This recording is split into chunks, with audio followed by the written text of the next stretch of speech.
नमस्कार, देवभूमि के दंगल में आप सभी का स्वागत है। मैं हूं आपके साथ गरिमा वाजपेयी और देवभूमि के दंगल में आगे बढ़ेंगे और आज बात करेंगे कायदा कानून का चक्कर और विपक्ष और सरकार की टक्कर।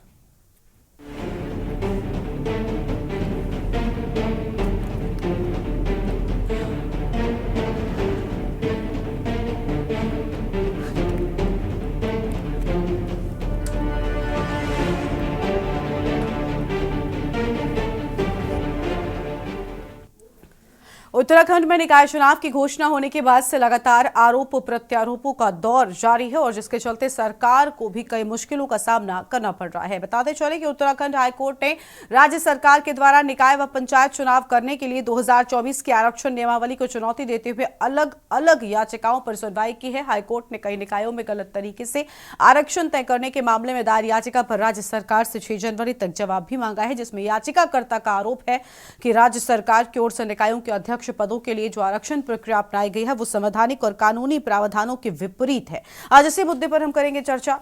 एक रिपोर्ट आपको हम दिखाते हैं।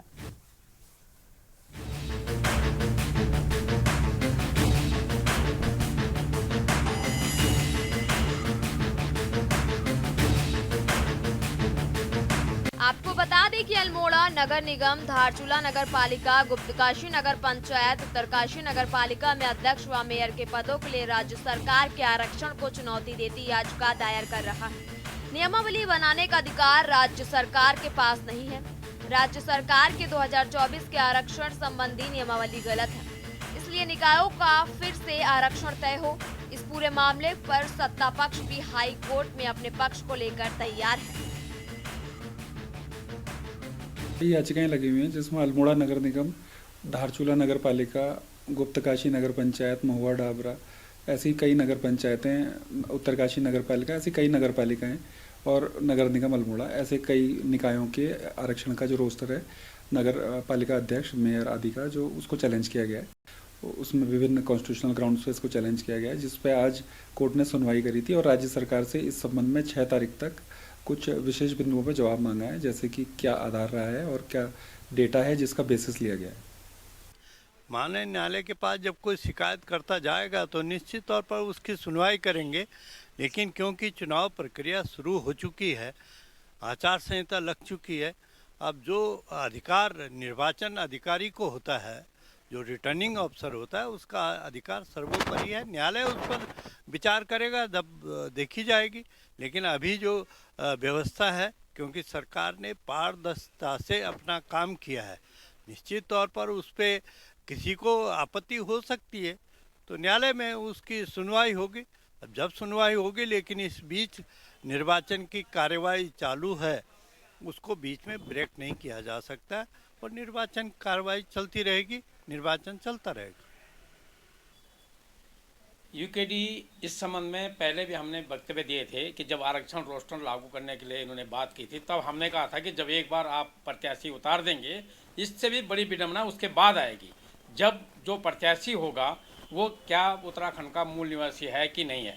और बात फिर घूम फिर के वहीं पे आती है कि हम मूल निवास की जो कट ऑफ डेट ही नहीं डिसाइड कर पा रही है सरकार, तो सरकार क्या जवाब देगी। इसके लिए तो जो उत्तराखंड क्रांति दल बार बार 1950 की बात कर रहा है, अगर उस पर कायम रहें तो तब ना उत्तराखंड के लोगों को फायदा मिलेगा। अब तो पासवान और नहीं तो कोई हुड्डा और नहीं तो कोई बाहर से आया हुआ चड्डा, इन लोगों को ही मिलेगा। वहीं तमाम विपक्षी दलों ने भी सरकार के खिलाफ निकाय चुनाव में आरक्षण में मूल निवासियों को ही प्राथमिकता देने को लेकर घेराबंदी शुरू कर दी है। साथ ही सरकारी मशीनरी का ध्रुवीकरण करने का गंभीर आरोप लगाते हुए प्रदर्शन किया। कांग्रेस का आरोप है कि भाजपा और प्रदेश सरकार नगर निकाय चुनाव को लेकर भयभीत है। सत्ता के दबाव में कांग्रेस के कई पार्षद प्रत्याशियों के नामांकन को रद्द करने का खेल खेला जा रहा है। ऐसे कृत्य स्वस्थ लोकतंत्र के लिए कदापि उचित नहीं है, जिसके चलते भाजपा नेताओं के लोकतांत्रिक प्रयासों के खिलाफ कांग्रेसी कार्यकर्ताओं ने नगर निगम पहुंचकर अपना विरोध भी जताया। जिस क्षण हम आप लोग बात कर रहे हैं, रिटर्निंग ऑफिसर महोदय का निर्णय सामने नहीं आया है, वो अपना निर्णय लिख रहे हैं। निर्णय आने के बाद हम फैसला करेंगे कि हमें क्या करना है। जब शिकायतकर्ता सुबह से उपस्थित ही नहीं हुआ, उसने अपना पक्ष नहीं रखा, तो प्रशासन कैसे उसका पक्ष रख रहा है, ये बात समझ में नहीं आ रही है।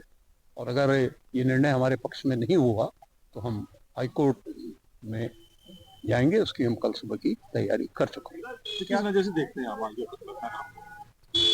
ये लोकतंत्र का माहौल है। लगातार सुबह से समय दिया जा रहा है और एन टाइम पे ऐसा कहा जा रहा है क्या? शिकायतकर्ता उपस्थित ही नहीं हो रहा है।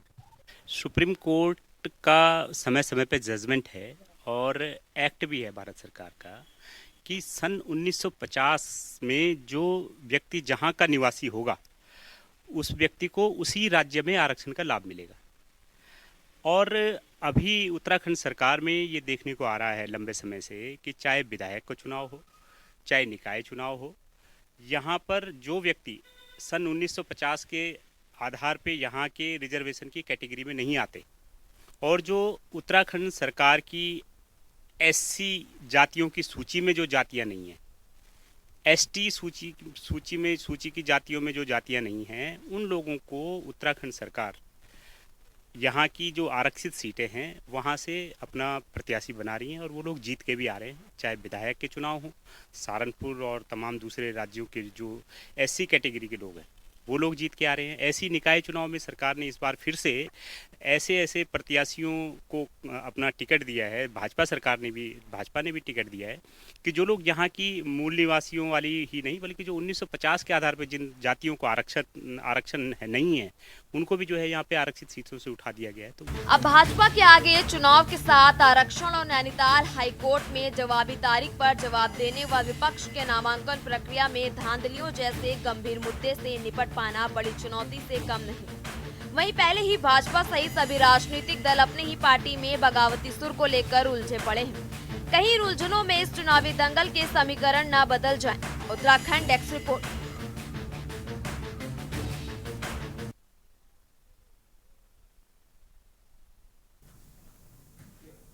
और आज देवभूमि के दंगल में इसी मुद्दे पर करेंगे विस्तार से चर्चा। खास मेहमान हमारे साथ में जुड़ रहे हैं। सतीश चंद्र प्रदेश प्रवक्ता भारतीय जनता पार्टी की ओर से हमारे साथ में है। आशीष सैनी साहब हैं प्रदेश प्रवक्ता कांग्रेस पार्टी की ओर से, और दीपक रावत जी हमारे साथ में है केंद्रीय प्रवक्ता यूकेडी की ओर से। शिव प्रसाद सेवाल साहब हमारे साथ में है राष्ट्रीय रीजनल पार्टी की ओर से। दुष्यंत मैलानी साहब हमारे साथ में हैं अधिवक्ता हाईकोर्ट की ओर से। सभी मेहमानों का बहुत बहुत स्वागत है। हम अपनी चर्चा को आगे बढ़ाएंगे। सबसे पहले सतीश चंद्र जी के साथ में शुरुआत कर लेंगे। सतीश जी, सरकार के सामने विपक्ष की बड़ी चुनौती है, आरक्षण नियमावली की फंस गई है, कैसे निपटेंगे इस पूरे मसले से आप? मैं कहना चाहता हूँ कि देखिए, जो आरक्षण के लेके जो भी कोर्ट का निर्णय आएगा वो सर्वमान्य होगा, लेकिन अभी चुनावों की अधिसूचना जारी हो चुकी है और सभी निकायों में चुनाव सुचारू रूप से अभी जारी है। लेकिन कोर्ट अगर इस बीच में अगर कुछ आदेश करता है तो वो सभी को सर्वमान्य होगा। और देखिए, ये लोकतंत्र है और भाजपा भी एक लोकतांत्रिक पार्टी है और यहाँ सभी को चुनाव लड़ने का अधिकार भी है और प्रत्याशियों ने अपने अपने जो नामांकन करे हुए हैं, जो ऑथेंटिक है और जो नहीं है ऑथेंटिक, वो अपने नाम हमारी जो हाईकमान है, जो हमारा शीर्ष नेतृत्व, उनसे बात कर रहा है, चर्चा कर रहा है और उनको यथाशीघ्र वो आज आप देखेंगे शाम तक की और भी उसमें नामों में इजाफा होगा जो लोग अपना नामांकन वापस लेंगे। और रही बात जो आप कह रही हैं कि आरक्षण की, देखिए आरक्षण का जो विषय है वो न्याय संगत है और अभी चल रहा है जो भी न्यायालय में, तो उसका जो भी आदेश कोर्ट के द्वारा हम लोगों को या पूरे प्रदेश को मिलेगा उसी हिसाब से उस पर आगे कार्रवाई करी जाएगी। ठीक है सर, आपके पास में लौटेंगे और मेहमान भी हमारे साथ में हैं। आशीष सैनी साहब हैं प्रदेश प्रवक्ता कांग्रेस पार्टी की ओर से। आशीष जी, चुनाव आने को है और सियासी वार पलटवार पहले ही शुरू हो चुका है। आप सरकार की किन चीजों से फिलहाल नाराज नजर आ रहे हैं? विपक्ष ने बड़ी चुनौती खड़ी कर दी है सरकार के सामने। देखिए, मैं क्रमानुसार अपनी सभी आपत्तियों को आपके सामने रखना चाहूंगा। पहला तो जो आरक्षण का क्रम जारी किया गया है वो कहीं किसी अधिकारियों ने नियमों को ध्यान में रखकर ना करके नियमों को ताक पे रखकर भाजपा कार्यालय में बैठक तय की है, जहां पर उनके पास जिस जाति वर्ग के प्रत्याशी थे उसको उसमें आरक्षण कर दिया गया। और बाद में जब आपत्तियां मांगी और आपत्ति मांगने के तुरंत बाद आपने अधिसूचना जारी कर दी। और अब अभी के पूर्व जो प्रवक्ता है वो भी और जो सतीश जी ने भी कहा कि जो कोर्ट का निर्णय होगा, यानी इनको मालूम है कि ये पाप कर चुके हैं, चुनाव, क्योंकि नॉमिनेशन की प्रक्रिया हो चुकी है, अब नाम वापसी की तारीख आज निकल जाएगी, तो अभी इन्हें मालूम है इसके बाद कुछ होने वाला तो है नहीं, तो इन्होंने लोकतंत्र का गला घोटकर उसे गर्दन मरोड़कर देहरादून के चौराहे पर लटका दी है और पूरे उत्तराखंड वासियों को चैलेंज किया है कि हम, क्योंकि सरकार चलाने वाले लोग हैं, हम किसी नियम कानून संविधान को नहीं मानते हैं और हम तोड़ मरोड़ कर आपके किसी भी अधिकार को स्वीकार नहीं करेंगे। दूसरा, भूमि कानून को लेकर, ताकि उत्तराखंड राज्य की भूमि को संरक्षित किया जा सके, एक कानून बनाने की, जो उसको और अधिक मजबूत करने की बात चल रही है। तो इन्होंने नगर निगम क्षेत्र में जो सीमा है भूमि खरीदने की बाहर के लोगों के लिए, उसको बढ़ा रखा है। और जो नगर निगम से बाहर के, नगर पंचायतों से बाहर के इलाके, तो इन्होंने बहुत बड़े क्षेत्र को, लगभग अगर उसका अनुमान भी लगाएं, लगभग कई लाख करोड़ रुपए की जमीन को नगर पंचायतों में शामिल कर लिया है और उसको चुनाव करा दिए हैं, नए नगर निगमों को बना दिया है, नियमों को नीचे लाते लाते। यदि उस आधार पर देखेंगे तो कम से कम 30-40 न्याय पंचायत, नगर पंचायत ऐसी हैं जो नगर निगम बन सकती हैं, थोड़ा सा क्षेत्र बढ़ा दे तो इन्होंने उत्तराखंड की बहुत अधिक भूमि को नगर में ले आए, जबकि उसकी आवश्यकता नहीं है, वो ग्रामीण क्षेत्र है। भूमि कानून में संशोधन करने की बात एक मुंह से बोली और जमीन भूमाफियाओं के हाथ सौंपने की तैयारी दूसरे तरीके से कर ली है। यानी आपने सबसे पहले अपने राज्य के, देखिए वेलफेयर स्टेट का काम है, अपने राज्य के ओबीसी SC ST वर्ग के लिए जो आरक्षण के प्रावधान है, सम्मान पूर्वक उसको दे देना चाहिए था, लेकिन आपने उसको अपमानित करने का काम किया। ऐसी जगहों को आरक्षित किया है जहां पर वो आबादी रहती ही नहीं है। मैं पिछड़े वर्ग की बात करूंगा तो हल्द्वानी और हरिद्वार को आरक्षित किया, जबकि आरक्षण रुद्रपुर का और रुड़की का होना था। लेकिन ये एक उदाहरण है। नगर पंचायतों में तो भारतीय जनता पार्टी के कई नेताओं ने आपत्ति उठाई है नगर पालिकाओं में आरक्षण की। और तीसरी चीज जिस पर हमें सबसे अधिक आपत्ति है, जब हम नॉमिनेशन फाइल करते हैं तो नॉमिनेशन फाइल करते वक्त तमाम तरह की ऐसे विसंगतियां खड़ी कर दी गई। पहले कहा गया कि बैंक अकाउंट आपको same day state bank of India के अकाउंट में खोलना है और भारी भीड़ उस स्टेट बैंक की ब्रांच में, और लास्ट वाले दिन आपने कहा कि किसी भी बैंक में खोल सकते हैं। ये किस अधिकारी ने नियम बनाया बैठ के, और किस अधिकारी ने सब परिवर्तन किया? आपने कागजों की जो सीमा थी, जैसे ओबीसी आरक्षित सीटों के लिए ओबीसी के प्रमाण पत्र जारी करने थे, तो आपने समय पर जारी नहीं किए। तमाम ऐसे उदाहरण मौजूद हैं। उसके बाद आपने जो कागज पूरे होने हैं, एनओसी पूरी होनी है, उसकी सरलता करने के बजाय, उनको एक टेबल पर करने के बजाय, आपने 6-6 जगहों पर लोगों को भेजने का काम किया कि वो वहां पर जाएं और अपनी लेकर आए। तमाम नगर निगमों, नगर पंचायतों में बहुत सारा एरिया ऐसा है जो नया जोड़ा गया है, वहां पर तो आपको सीवरेज की, पानी की और की एनओसी की आवश्यकता ही नहीं है, जो हमारा हाउस टैक्स की। तो आपने क्यों उसके लिए एनओसी के लिए लोगों को दौड़ाने की कोशिश की? मुझे आश्चर्य है कि ये सरकार एक बनाना रिपब्लिक की तरह काम कर रही है। ना कोई सोचने वाला है, ना सुनने वाला है, ना बात करने वाला है। बस मोदी की फोटो दिखाकर इनको चुनाव जीतना है, और चुनाव जीतने को ही अपने भ्रष्टाचार का प्रमाण पत्र मान लेते हैं। ये सबसे बड़ी विडंबना की बात है। पूरे राज्य के अंदर नगर पंचायत, नगर निकाय के नाम पर इन्होंने जिस तरह की नोटंकी चला रखी है, एक तरफ ये एक देश एक चुनाव के फार्मूले को केंद्र में, संसद भवन में लेकर आ रहे हैं, और जिला पंचायत और नगर पंचायतों के, नगर पालिकाओं के चुनाव एक साथ नहीं करा पा रहे। वो 1.5 साल लटका रखा है। आपने नगर पंचायत के साथ साथ ग्राम सभाओं के चुनाव भी लटका दिए। आखिर आप करना क्या चाहते हैं? आपकी खुद की समझ में कुछ नहीं आ रहा तो आप दूसरों को क्या बताएंगे? दोनों प्रवक्ताओं के बात में कोई तालमेल नहीं, और चेहरे बहुत सॉफ्ट, बिल्कुल एक फिल्मी चॉकलेटी हीरो की तरह, और अंदर एक कलुषित विलेन आपके अंदर बैठा हुआ है। वो दिखाई देता है कि आपको जनता की फिक्र नहीं है, केवल सरकार के जूते सीधे करने का काम करना है। ठीक है सर, आपके पास में लौटेंगे और मेहमान हैं उनका भी रुख कर लेते हैं। शिव प्रसाद सेमवाल साहब हमारे साथ में हैं, राष्ट्रीय और रीजनल पार्टी की ओर से। स्वागत सर आपका भी। चुनाव आया और सियासी उठापटक शुरू हो गई है। निकाय में पहले बहुत देरी हो रही थी और उस पर हम लगातार चर्चा कर रहे थे, लेकिन आरक्षण नियमावली का जो पेज है ये एक अलग तरीके से फंसता हुआ नजर आ रहा है। विपक्ष ने बड़े आरोप लगाए हैं। विपक्ष सही है या फिलहाल सत्ता पक्ष, क्या कहेंगे आप? जी, ये एक बात, इसमें आप साधुवाद की पात्र हैं कि आप लगातार निकाय में चुनाव की देरी को मुद्दा बना करके लगातार डिबेट भी कर रही थी, लगातार आपके चैनल के माध्यम से सवाल भी उठाए जा रहे थे, जिसके कारण कहीं ना कहीं सरकार को भी जवाबदेह होना पड़ा है। और आज जो बहस के जो मुद्दा है वो बेसिकली 2 तरीके का आरक्षण है। एक तरीके का तो आरक्षण है कि जो किसी भी दल की सरकारें रही हों वो अपने हिसाब से, अपने पार्टी प्रत्याशियों की मजबूती और कमजोरी के से सीटों को रिजर्व और सामान्य करती रही है। ये तो एक जनरल ट्रेंड है। कांग्रेस जब सत्ता में थी तो कांग्रेस ने भी खूब किया, भाजपा जब सत्ता में थी तो भाजपा ने भी खूब किया, कर भी रही है। तो पिछले 15 साल से भाजपा यहाँ पे निकाय चुनाव में मतलब प्रमुख की भूमिका में, तो बीजेपी बड़े मतलब खूब हर चुनाव में लगभग यही काम करती है। और इसको एक तरीके से देखा जाए कि इतना बड़ी बहस का मुद्दा नहीं है कि भाई लगातार, अगर देहरादून जैसी सीट भी है कि लगातार 2-3 चुनाव से जो है ये सामान्य सीट है, तो भाई ऐसा तो है नहीं कि भाई एससी लोग कितने भी परसेंटेज में हो, लेकिन अगर एक बार एससी के लिए भी अगर देहरादून जैसी सीट अगर रिजर्व हो जाए तो क्या फर्क पड़ता है? एससी लोगों को भी एक प्रतिनिधित्व लगेगा कि हाँ भाई उनका भी कोई प्रतिनिधित्व है देहरादून में। तो दूसरी बड़ी बात है कि अगर कहीं ज्यादा लोग हैं रोस्टर वाइज कि भाई जहां ज्यादा है वहां पहले होना चाहिए, जहां थोड़ा सा कम है वहां पे सेकंड उसमें होना चाहिए, ये अपने आप में एक बात है, लेकिन ये इतना बड़ा मुद्दा नहीं है। सबसे बड़ा जो मुद्दा है वो ये है कि उत्तराखंड में लंबे समय से ये देखा जा रहा है कि इस पे भारत के संविधान का उल्लंघन हो रहा है, सुप्रीम कोर्ट द्वारा समय समय पे जो आदेश जारी किए गए हैं उनका उल्लंघन हो रहा है। वो ऐसे कि उत्तराखंड में जो आरक्षण दिया जाता है वो आरक्षण में ये साफ साफ लिखा हुआ है कि सन 1950 में जो व्यक्ति जहां का निवासी होगा उस व्यक्ति को उसी राज्य में आरक्षण की लाभ मिलेगा, दूसरे राज्य में नहीं मिलेगा। नौकरियों में भी आप ये बखूबी देखते हैं।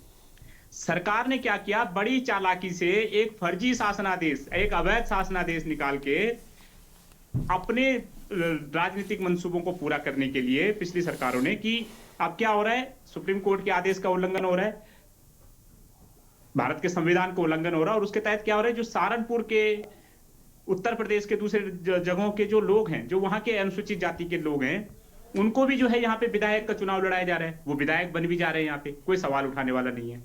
अभी उत्तराखंड सरकार की जो अनुसूचित जाति में कौन सी जो अनुसूचित जाति आयोग है या पिछड़ा वर्ग आयोग है, उन्हें बाकायदा एक लिस्ट है कि उत्तराखंड में कौन कौन सी जातियां अनुसूचित जाति के अंतर्गत अधिसूचित है, ऐसी ओबीसी में कौन कौन सी जातियां हैं, साफ इंगित है।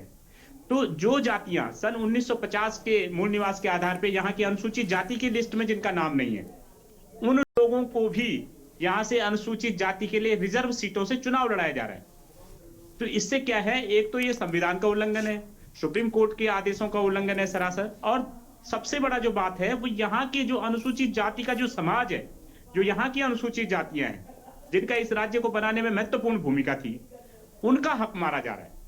तो इसके लिए कल हम निर्वाचन आयुक्त से मिले थे, डॉक्टर सुशील कुमार जी से, और उन्होंने भी इस बात को बड़ी गंभीरता से लिया, और हमने उनको कहा कि भाई एक भारत का संविधान, एक सुप्रीम कोर्ट का आदेश आप एक शासनादेश के माध्यम से कैसे रड्डी की टोकरी में डाल सकते हो? वो शासनादेश ही अवैध है, इसे चैलेंज किया जाएगा। और हमने उनको बोला है कि या तो आप इसे शासन को भिजवा के इस पे प्रॉपर इसको दिखवाइए, नहीं तो फिर हम लोगों को हाई कोर्ट की शरण में जाना पड़ेगा इस आदेश के खिलाफ, और अवमानना का बात दायर करना पड़ेगा, जो भी तत्कालीन सरकारें रही हैं और जो भी वर्तमान सरकार इसका संज्ञान नहीं ले रही। ये अपने आप में एक बड़ा मुद्दा है जी। ठीक है सर, हमारे साथ में दीपक रावत जी भी लगातार बने हुए हैं, उनका रुख कर लेते हैं। दीपक जी, यूकेडी भी लगातार लड़ाई लड़ रही थी और आरक्षण का जब मुद्दा उठा तो यूकेडी ने भी बड़ी मजबूती के साथ में सवाल उठाया, लेकिन क्या जो विपक्षी कांग्रेसी आरोप लगा रहे हैं सरकार पर, ये ठीक है? देखिए गरिमा जी, जो बात शिव प्रसाद सेमवाल जी कह रहे हैं, यही बात जब गैरसैंण में सत्र हुआ था और ओबीसी का आरक्षण संबंधित बिल आया था, तो सत्ता पक्ष के विधायकों ने भी यही आरोप लगाया था, और ये उस टाइम जो घोषणा होनी थी वो रुकी इस बात पे थी। अब आप देख लीजिए कि अब जो आरक्षण की जो सूची आई है प्रदेश में, जिसके अंतर्गत ये चुनाव किए जा रहे हैं, जो प्रभावित हुए हैं, जिनके अधिकार प्रभावित हुए हैं इस प्रदेश में, वही लोग अब कोर्ट में गए हैं। भारतीय जनता पार्टी ने चुनाव पूर्ण घोषणा से पहले ना रोस्टर का जो सिस्टम था उसको ध्यान में रखा, ना जातियों का जो ओबीसी का आरक्षण है, जिसको ये आज कह रहे हैं कि ये ओबीसी की सीट है, एससी सीट है, ना उसका ध्यान रखा। आज अगर प्रदेश इस स्थिति में है कि आज ये प्रदेश निकाय चुनाव की तरफ जा रहा है, अब भारतीय जनता पार्टी के प्रवक्ता हो या इनका नेतागण हो, गरिमा जी बड़े ही चालाकी के साथ जो यहाँ की संवैधानिक संस्थाएं हैं, यानी ये कानूनी न्यायालय को न्याय पक्ष और राज्य निर्वाचन आयोग को, दोनों को आमने सामने रख दिया है, और बड़ी ही चालाकी से इनके नेतागण कह रहे हैं, एक तरफ तो ये कहते हैं कि जो न्यायालय आदेश देगा हम उसका अनुपालन करेंगे। और दूसरी तरफ ये कहते हैं कि ये राज्य निर्वाचन आयोग की अधिसूचना जारी हो गई है, तो अब जो प्रभावी होगा वो राज्य निर्वाचन आयोग का ही आदेश प्रभावी होगा। इन विरोधाभास इनके शब्दों में, इनके वाक्यों में और इनके पूरे विवरण में है। बहुत ही चालाकी के साथ भारतीय जनता पार्टी ने आज इस प्रदेश को बिल्कुल मजाक का एक साधन बना दिया है। आप स्पष्ट करिए ना, आप इनके प्रवक्ताओं की बात सुनिए, किस तरीके से दोनों ही संस्थानों को आपस में भिड़ाने का काम कर रहे हैं और बड़ी चालाकी से सिर्फ मूक दर्शक बनकर होकर इस स्थिति का आकलन करने के बजाय सिर्फ मूक दर्शक बनकर इस स्थिति का एंजॉय कर रहे हैं, मतलब एकदम आनंद ले रहे हैं। अब आइए उसके बाद कि किस प्रकार का यहाँ हुआ है। जिस प्रकार से गरिमा जी कल नाम वापसी और जो नामांकन पत्र बने जांच का जो काम होना था, उसमें जिस तरीके का भारतीय जनता पार्टी और कांग्रेस, मुख्य रूप से भारतीय जनता पार्टी ने नगर निगम निर्वाचन कार्यालय को अखाड़ा बना दिया था, जिस प्रकार से वहां पर दोनों ही राष्ट्रीय दलों की तू मैं हुई और जिस प्रकार से भारतीय जनता पार्टी के एक विधायक रिटर्निंग ऑफिसर के कार्यालय में जाकर लोगों के नामांकन पत्रों को निरस्त करने की मांग करते हुए पाए गए और फिर वो निरस्त भी हुए। इससे बड़ा भद्दा मजाक इस प्रदेश की राजनीति में आज से पूर्व कभी हुआ ही नहीं। यदि किसी प्रकार का कोई आपत्ति थी तो आपको आपत्ति दिखानी थी, आपत्ति के बाद निर्णय रिटर्न ऑफिसर में जाना था। लेकिन वहां पर अपने विधायकी का प्रभाव दिखाकर जिस प्रकार से आपने विपक्ष के लोगों के नामांकन रद्द करे हैं, इससे पूर्व इस प्रकार की कोई घटना जब तक मेरे सामने ये चुनाव है नगर निगम पे, इस प्रकार की कोई घटना आज तक नहीं हुई। लेकिन जिस प्रकार से माहौल बना रखा है भारतीय जनता पार्टी ने संविधान का, ऐसा लगता है कि उनको लगता है क्योंकि सत्ता में हम हैं, हमें दोबारा जनता ने चुन के भेजा है, तो हम जो भी करेंगे वो जनता को दिखे, जो भी गलत कार्य करेगा वो जनता को दिखेगा नहीं। लेकिन जिस प्रकार से अखाड़ा इन्होंने कल बनाने का काम करा, ये शर्मनाक बात है भारतीय जनता पार्टी के लिए कि उनको बहुत ही सही तरीके का इस्तेमाल करना, उनको न्यायोचित काम करना चाहिए था, लेकिन वो इनसे नहीं हुआ।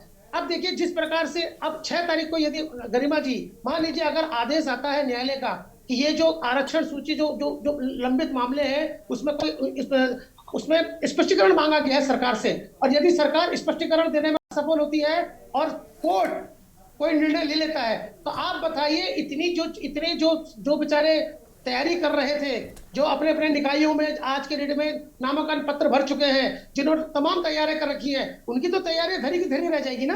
बिल्कुल, क्या भारतीय जनता पार्टी ये चाहती थी?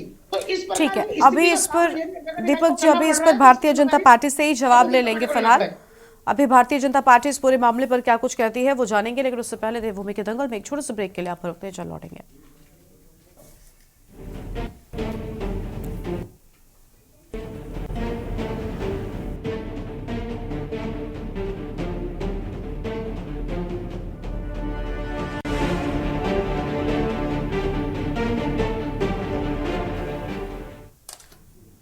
ब्रेक के बाद देवभूमि के दंगल में आप सभी का स्वागत है। हम चर्चा कर रहे हैं आरक्षण को लेकर और हमारे साथ में खास मेहमान लगातार बने हुए सतीश चंद्र जी का एक बार फिर से रुख कर लेंगे, बीजेपी की ओर से हैं।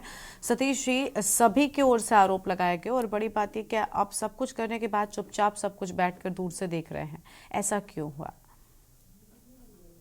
देखिए गरिमा जी, सबसे पहले तो मैं बोलना चाहूंगा कि जो कांग्रेस के प्रवक्ता बड़े भाई बोल रहे थे कि लोकतंत्र तो इनके यहाँ है ही नहीं।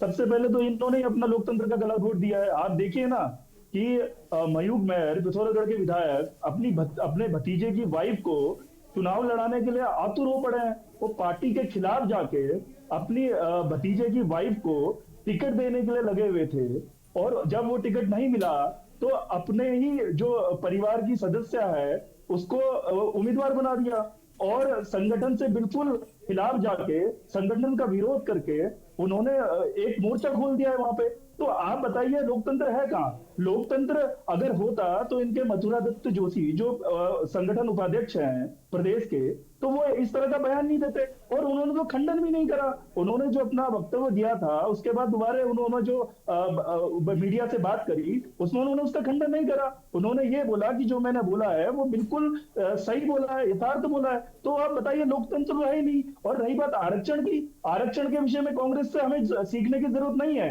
इन्होंने बाबा साहब के साथ क्या करा और क्या नहीं करा, इनके जो भारत के पहले प्रधानमंत्री नेहरू जी वो ये बोलते थे कि भाई आरक्षण नहीं होना चाहिए। उन्होंने मुख्यमंत्री प्रश्न को पूछा अपने गया है, शासित उसका प्रदेशों उत्तर की दीजिए ना आप। उन्होंने आपकी अपने प्रदेशों की कौन सा शासित वर्षक कुंडी सरकारों पड़ गया है? में उन्होंने मुख्यमंत्री को आज लेटर नगर लिखा निकाय कि भाई आरक्षण पर सवाल आरक्षण खड़े नहीं होना हुए हैं। चाहिए। तो आप आप ये कहाँ की बताइए, बात कर राहुल रहे हैं? गांधी विदेश में जाके बोलते हैं कि आरक्षण नहीं आशीष जी होना आते हैं चाहिए। आपके पास तो में, आप उनको ये कंप्लीट करने बताइए, दीजिए। आज वो पार्टी आरक्षण का इतना सपोर्ट कर रही है, आज वो इतना आरक्षण चाहती है, वो लोगों को बरगला रही है या क्या कर रही है, वो प्रदेश की जनता देख रही है और समझ रही है कि कांग्रेस के मन में क्या है, दिमाग में क्या है। ये सिर्फ वोट इकट्ठा करने का, वोट लेने का एक जरिया है, जो पार्टी क्या नहीं सक्सेसफुल होने वाला है कांग्रेस का। और कांग्रेस ये औंधे मुंह गिरने वाली है, जैसा 3 बार के निकाय चुनाव में हो चुका है।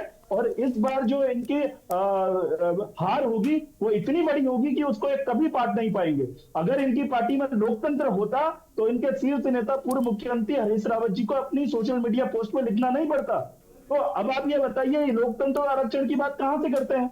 लोकतंत्र और आरक्षण तो इनकी पार्टी में हमेशा ठीक से है विरोध में सतीश जी आपको रोक रहे हैं, आपके पास में वापस लौटेंगे, पूरी बात को विस्तार से सुनेंगे। उससे पहले आपको सीधा दिल्ली लेकर चलते हैं, जहां पर मुख्यमंत्री आतिशी ओलंपिक विजेताओं के सम्मान समारोह कार्यक्रम में पहुंचे हैं। क्या कुछ कहने सुनते हैं। हमारे ओलंपियन रहे हैं अमन जी से एक एक करके we would like to here.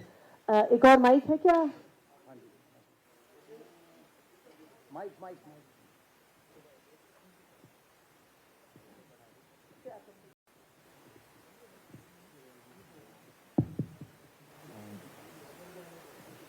Good evening, everybody.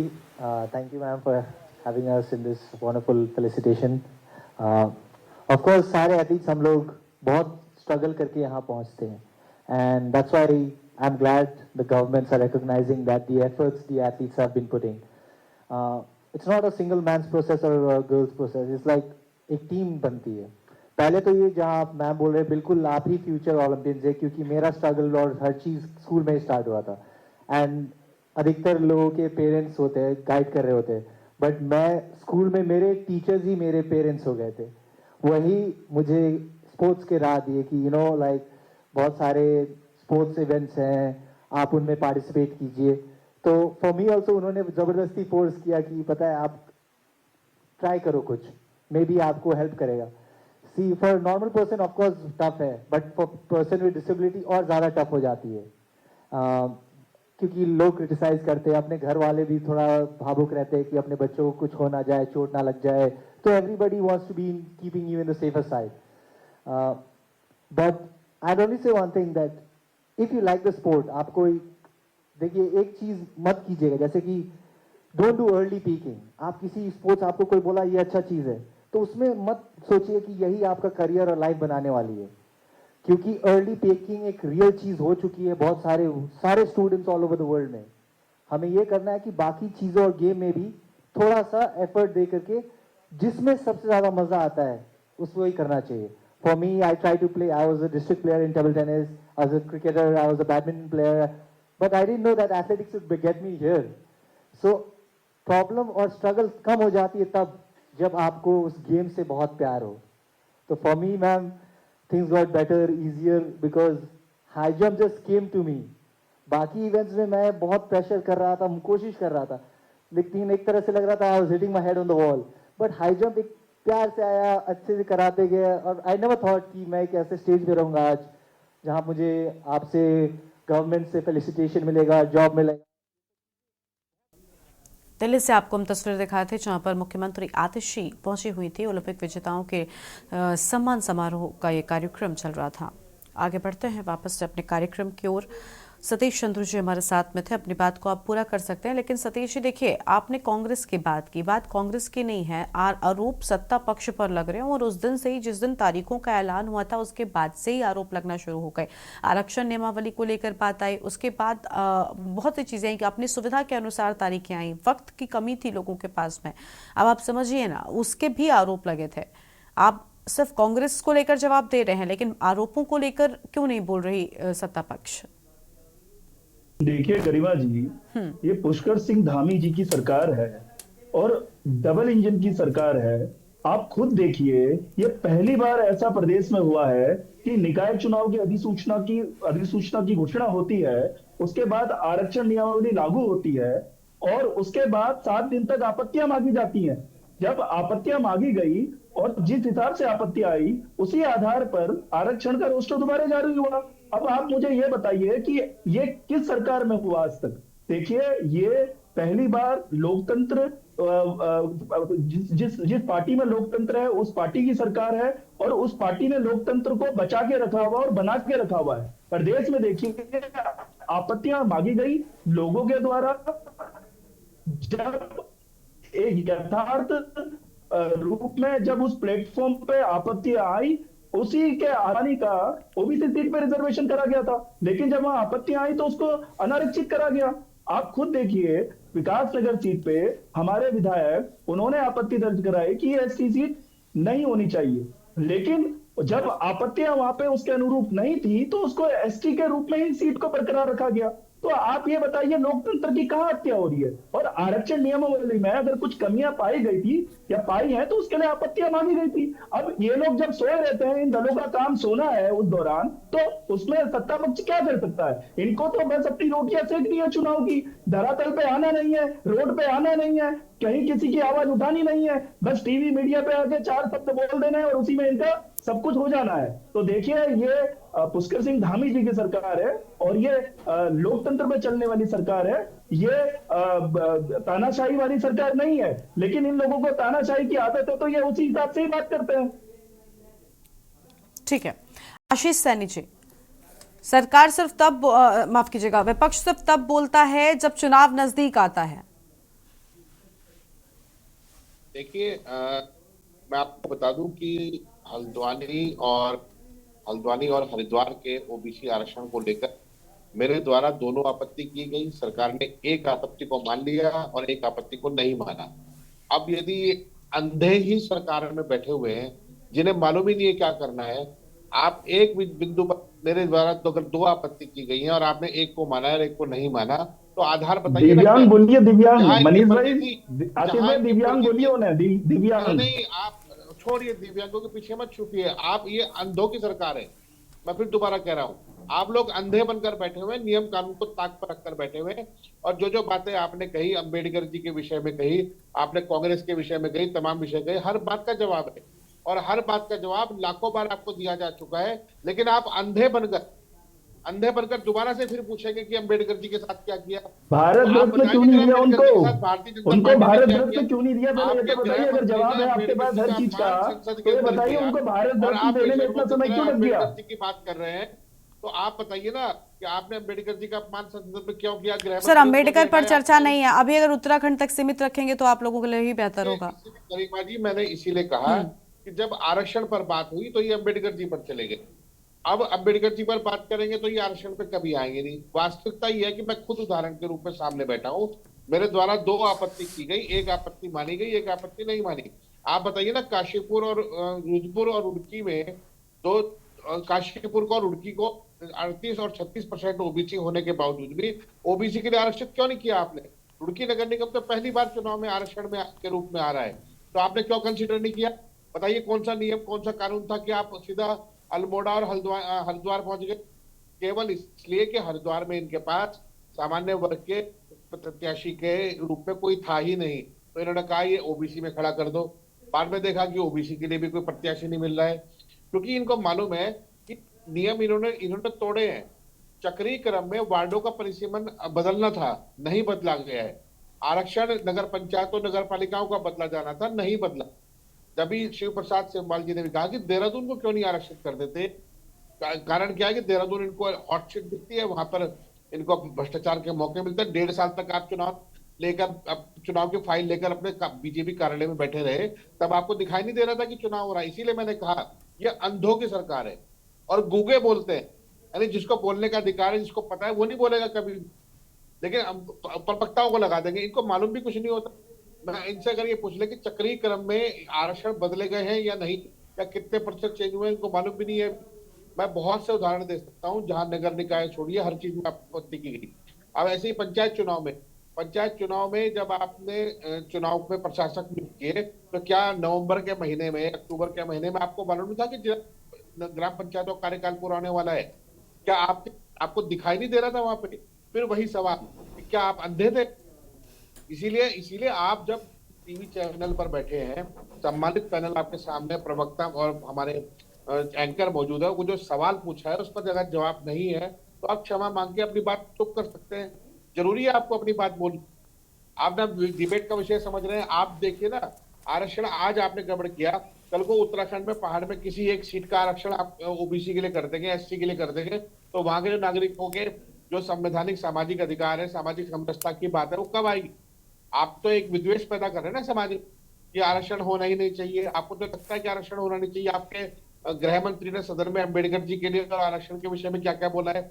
और एक और बताइए ना, जातिगत आरक्षण को छोड़ दीजिए एक तरफ, महिला आरक्षण के विषय में जब आपको महिलाओं की सीट आरक्षित करनी है तो उसका एक नियम, मैं गरिमा जी आपको बता रहा हूँ कि जब 33% आरक्षण नगर निगमों, नगर पंचायतों में, ग्राम पंचायत सभाओं में है, 2 सीट ओबीसी की आरक्षित है, उसमें से आपने 1 सीट को महिला के लिए कर दिया। कैसे कर दिया आपने? आपका पास कौन सा नियम था? बस उठाया और कर दिया, देखने वाला कोई है नहीं। एक पुरानी कहावत है, जैसी अंधी देवी नकती देवी वैसे ही पुजारी। वही हालत आज इस राज्य में हो रही है। इसीलिए मैंने कहा कि उत्तराखंड राज्य को बनाना रिपब्लिक बनाकर छोड़ दिया है। आप इस तरह उत्तराखंड राज्य की ना तो मूल भावनाओं को समझ पाए। ये उत्तराखंड राज्य उत्तराखंड के लोगों के लिए है, और उत्तराखंड के लोगों की बेहतरी, क्या इस आरक्षण क्रम में उल्टा सीधा जो आपने काम किया, क्या इससे बेहतरी है? कोई बेहतरी नहीं है। आपने मुन्ना सिंह चौहान जी की बात पर इसलिए ध्यान नहीं दिया क्योंकि आपने उनको जरा धमका के चुप करा दिया। आपने तमाम आपत्तियां मांगी। आपत्ति तो आपको बताना चाहिए ना। मुझे बताइए, एक आपत्ति जब मेरी मान ली गई तो मुझे जवाब तो अब तक एक चिट्ठी भी नहीं आई, एक फोन भी नहीं आया। आप तो बात नहीं करने तैयार हो रहे हैं। आपके अधिकारी हवा में और हिंदू मुस्लिम करके आप चुनाव जीतते हैं, इसलिए हवा में। जिस दिन जमीन पर उतरेंगे उस दिन आपसे हिसाब होगा। ठीक है, हमारे साथ में दीपक रावत जी हैं। दीपक रावत जी, आरोप प्रत्यारोप वही चल रहा है। निकाय चुनाव में मुख्य विपक्षी दल के तौर पर कांग्रेस पार्टी बैठी है और कांग्रेस पार्टी कह रही है कि अपने मन मुताबिक, पहले निकाय पर बहुत चर्चा हो रही थी कि देरी से क्यों हो रहा है, और अब चर्चा आरक्षण के मुद्दे को लेकर हो गई। आपने कहा बीजेपी चुपचाप बैठकर सब कुछ करने के बाद देख रही है।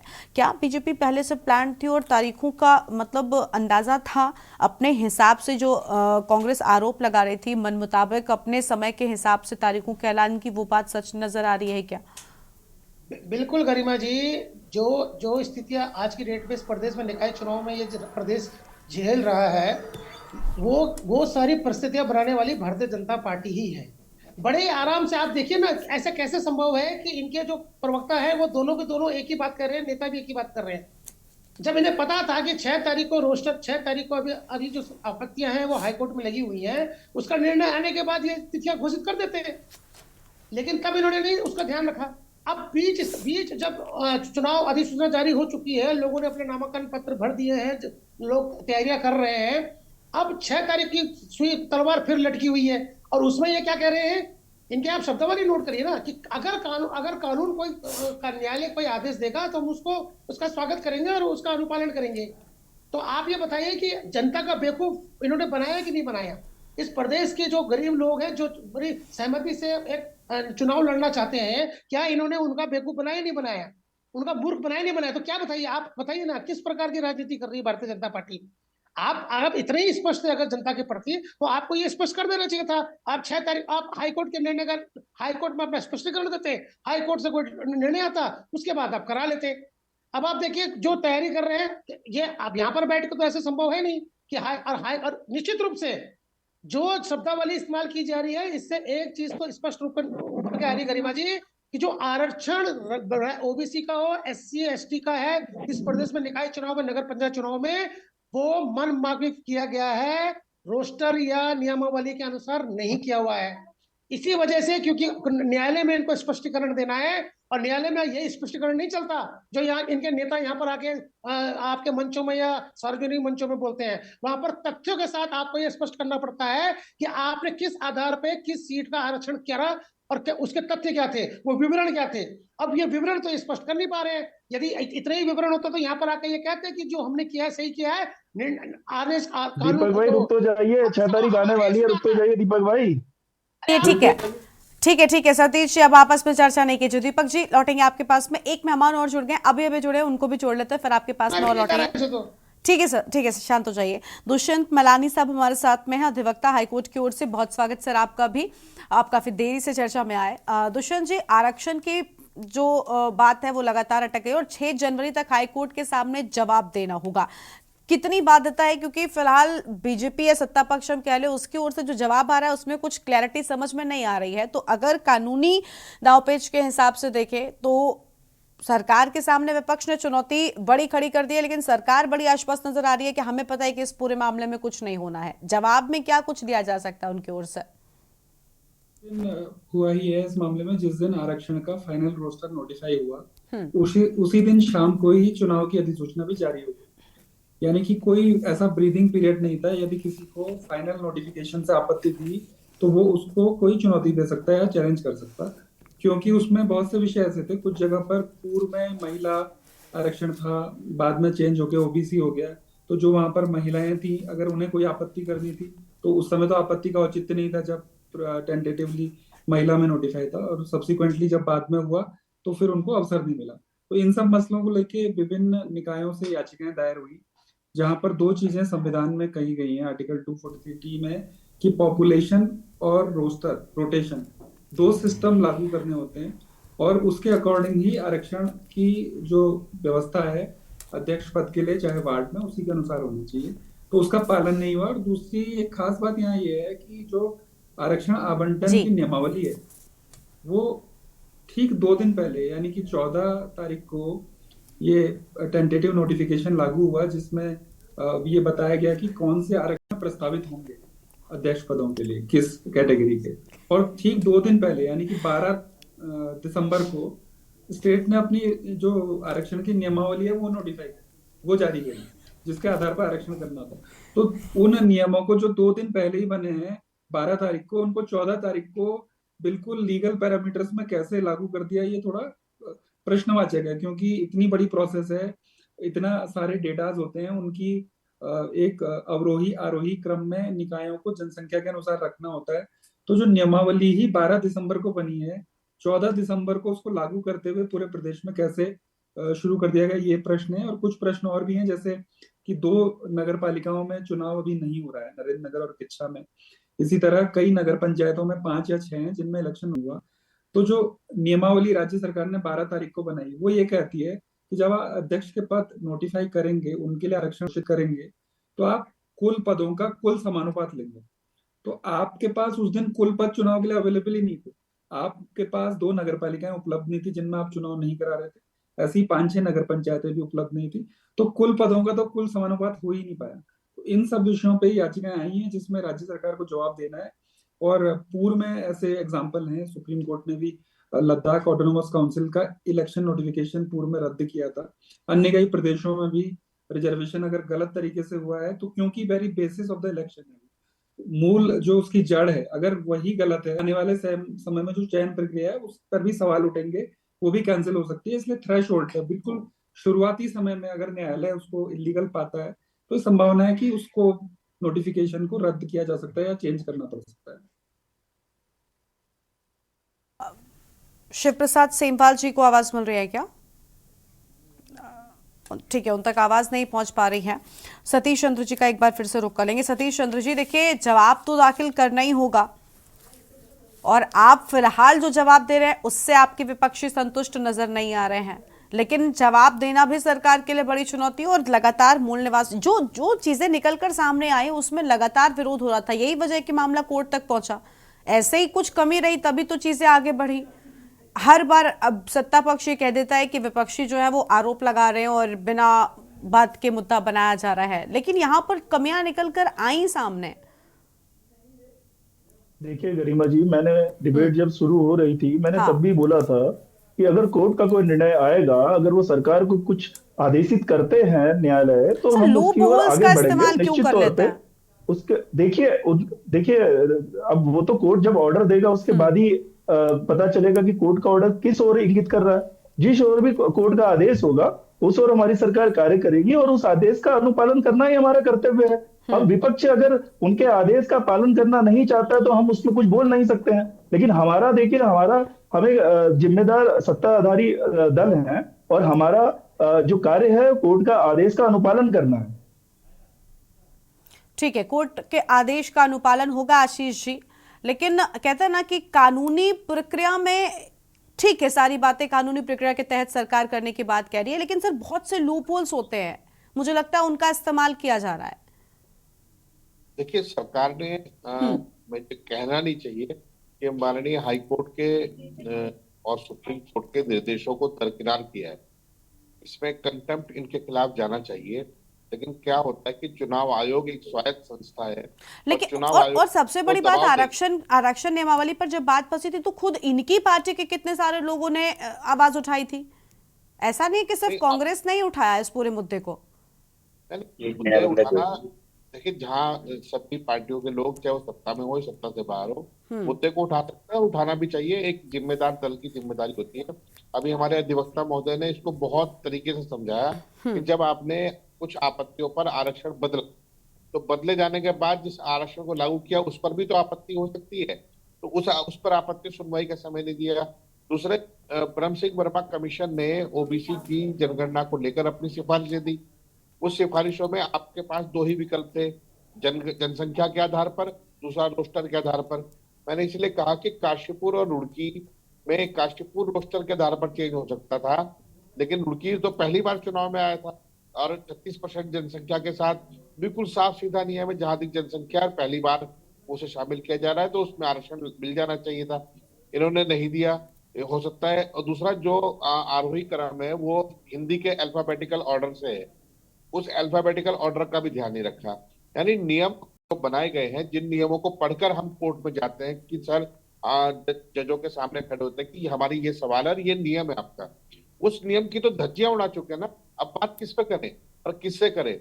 सरकार ने बड़ी सफाई से एक चीज कह दी कि हम कोर्ट के आदेश को मानेंगे, लेकिन ये नहीं बताया कि क्या कोर्ट आदेश देने के लिए कैपेबल है।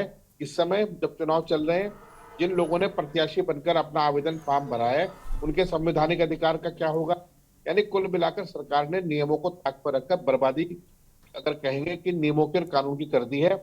उससे भी बड़ी बर्बादी है कि जब नॉमिनेशन भर रहे हैं तो एक ही विषय पर एक व्यक्ति की आपत्ति को खारिज किया जा रहा है और एक ही विषय पर दूसरे व्यक्ति का नॉमिनेशन स्वीकार किया जा रहा है।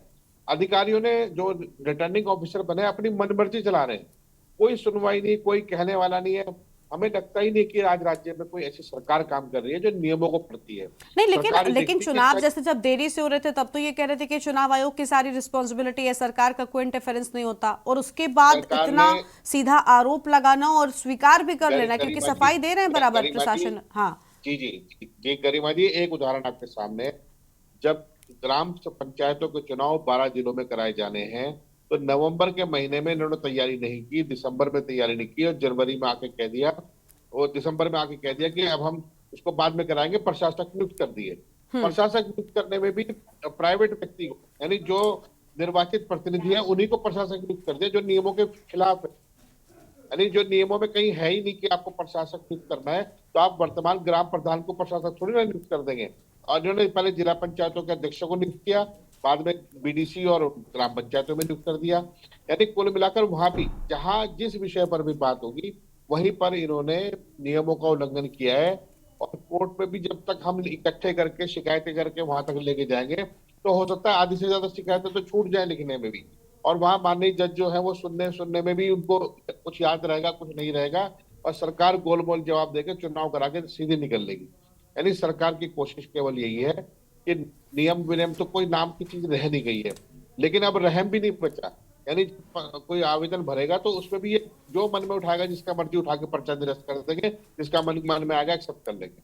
ये जो स्थितियां बनी है, अब मुझे लगता नहीं कि ये सरकार स्थानीय निकाय और जन पंचायत के जो चुनाव है इनको लेकर बहुत अधिक गंभीर है। ये भूल गए हैं कि राजीव गांधी जी के समय में जब ये पंचायत प्रतिनिधियों का गठन होना शुरू हुआ था, उससे पहले स्थानीय निकाय के चुनाव में बहुत सी चीजें नहीं जुड़ी थी, वो जब जुड़ी है, आज कम से कम त्रिस्तरीय चुनाव ग्राम पंचायत सभाओं में और नगर निगम नगर पालिकाओं को जो बहुत से संवैधानिक अधिकार मिले हैं, उन संवैधानिक अधिकारों का गला घोटने के लिए ही इनके चुनाव लेट किए जाते हैं, और अगर किए जाएंगे तो गलत तरीके से किए जाएंगे, और अगर इनका निर्वाचन भी हो जाएगा तो वो कोर्ट में ही लटके रहेंगे। यानी काम करने का समय तो कभी मिलना ही नहीं, और अगर कभी मिलेगा भी तो वहां इनके भ्रष्टाचार की लंबी लंबी कहानियां शुरू हो जाएंगी। और नगर निकायों में भी आप देखिए, यूजर चार्ज लगाया गया है जबरदस्ती। पहले एक टैक्स लगता था, सिर्फ एक टैक्स, आज 4 तरह के टैक्स नगर निगमों में लग रहे हैं, तो आप बताइए ना कि ये राज्य को किस ओर ले जा रहे हैं। तो इसीलिए इसीलिए ये सारी गड़बड़ियां जितनी भी हैं ये जानबूझ कर की जा रही हैं, कोर्ट को गुमराह किया जा रहा है। यदि माननीय जज चाहे नहीं, लेकिन तो इस कोर्ट सरकार को कोर्ट जवाब से कितना संतुष्ट होती है, देखिए ये देखना बहुत अहम होगा। और क्या जवाब सरकार की ओर से 6 जनवरी को दिया जाएगा, उसका भी थोड़ा सा इंतजार। जी, इनका संतुष्ट होना भी बहुत जरूरी है। इनसे पूछिए कि कोर्ट के आदेश के बाद ये उससे संतुष्ट होंगे या नहीं होंगे, या उस पर भी खामियां नहीं होंगे, निकलेंगी। आप कोर्ट में भी देखिएगा, आप झूठ ये बोलेंगे। विपक्ष है और ये नकारात्मक विपक्ष है, और इनका काम ही यही है कि कोर्ट के आदेश के बाद भी उस पर भी खामियां निकालेंगे, क्योंकि इनके पास और कोई काम बचा नहीं है। इनका धरातल पे कुछ काम नहीं है। धरातल पे नीलबट्टा सन्नाटा है कांग्रेस। आप सरकारी धरातल पे नीलबट्टा सन्नाटा है। वो झूठ बोलेंगे वहां पर। आप बहुत बड़ा झूठ माननीय कोर्ट के सामने बोलने जा रहे हैं। और उस दिन ना खाता ना भाई, हरीश रावत सही वाली पार्टी है ये कांग्रेस। का गला ही घुट तो जाएगा। इनका क्या सही होता है वो तो सब पूरे प्रदेश में देखा हुआ है। आपने आज भी झूठ बोला है। प्रदेश को बेचने वाले आज प्रदेश की बात करते हैं। महा झूठे लोग हैं, झूठ बोलने वाली सरकार है। ठीक है सर, हमारे साथ में दुष्यंत जी लगातार बने हुए। दुष्यंत जी देखिए, अभी सतीश जी कह रहे हैं कि भाई विपक्ष का संतुष्ट होना भी बहुत जरूरी है, लेकिन क्या ऐसा हो सकता है कि कोर्ट को गुमराह करने का प्रयास सरकार करे? क्योंकि कोर्ट भी तो समझ रही है कि निकाय में पहले कितनी देरी हुई, कोर्ट ने हस्तक्षेप किया भी था, निकाय सही समय पर एक एफिडेविट लगाया गया था फिर इनकी ओर से कि सही समय पर कराएंगे। तो अब जब आरक्षण वाली बात सामने आई है, एक नया मुद्दा खड़ा हुआ है, तो इस पर जो सफाई दी जाएगी, जो भी स्पष्टीकरण दिया जाएगा बीजेपी की ओर से, सत्ता पक्ष की ओर से, क्या उसमें कोई जोड़ तोड़ हो सकता है क्या? देखिए, ऐसा है कि इसमें कोई भी अपना जवाब देने के लिए स्वतंत्र है, जो भी पक्षकार है। लेकिन ये जो मामले तय होते हैं वो किसी के कहने के हिसाब से, किसी का क्या जवाब है उन हिसाब से तय नहीं होते। संविधान में उसके स्पष्ट प्राविधान हैं। 72वें 73वें संशोधन के बाद जो संविधान में लागू किए गए हैं उसकी नियमावली है। नगर पालिका का अधिनियम के प्राविधान है, नगर निगम अधिनियम है, और उसकी नियमावलियां हैं जो बनाई गई है। तो उनके पैरामीटर में रख के देखा जाएगा कि जो अभी आरक्षण घोषित किया गया है क्या वो वैलिड है या नहीं है, या वो इस स्तर का है कि इससे आगे अगर इलेक्शन इसी आधार पर कराया जाता है तो कल को इलीगैलिटी कंटिन्यू होगी और सारी मशीनरी इलेक्शन कमीशन की, गवर्नमेंट की इलेक्शन में लगेगी, और अगर उसका बेसिस ही वैध नहीं है तो क्या उसमें आगे जाना कानूनी रूप से प्रॉपर होगा या नहीं होगा। ये सारे पैरामीटर इन मामलों में देखे जाते हैं। सरकार अपनी ओर से वो तो यही कह रही है कि हमने जो भी निर्णय लिया है वो संविधान सम्मत है, हमने लोगों की आपत्तियों पर विचार किया है। लेकिन जनरली देखा जाए तो 800-900 आपत्ति लगभग एक कैटेगरी के निकाय में आई है, तो उनको 7 दिन में कैसे डिसाइड किया गया होगा रेशनली, तो ये तो प्रश्नवाचक है। तो लगता यही है कि सरकार अपने निर्णय को संविधान सम्मत बताने की कोशिश कर रही है, लेकिन अब कोर्ट के ऊपर है कि कोर्ट कानूनी बिल्कुल कोर्ट क्या रिस्पॉन्स देता है वो भी देखना बहुत अहम होगा। ठीक है सर, ठीक है, बहुत शुक्रिया आपको और बाकी सभी मेहमानों का भी बहुत शुक्रिया हमारे साथ चर्चा में आने के लिए, अपनी बात रखने के लिए। देवभूमि के दंगल में हम बात कर रहे थे आरक्षण मुद्दे को लेकर, क्योंकि लगातार विपक्षी सरकार पर आरक्षण को लेकर कई सारे सवाल खड़े कर रहे हैं। इस बुलेटिन में इतना ही। आप देखते रहिए के न्यूज़ इंडिया। नमस्कार।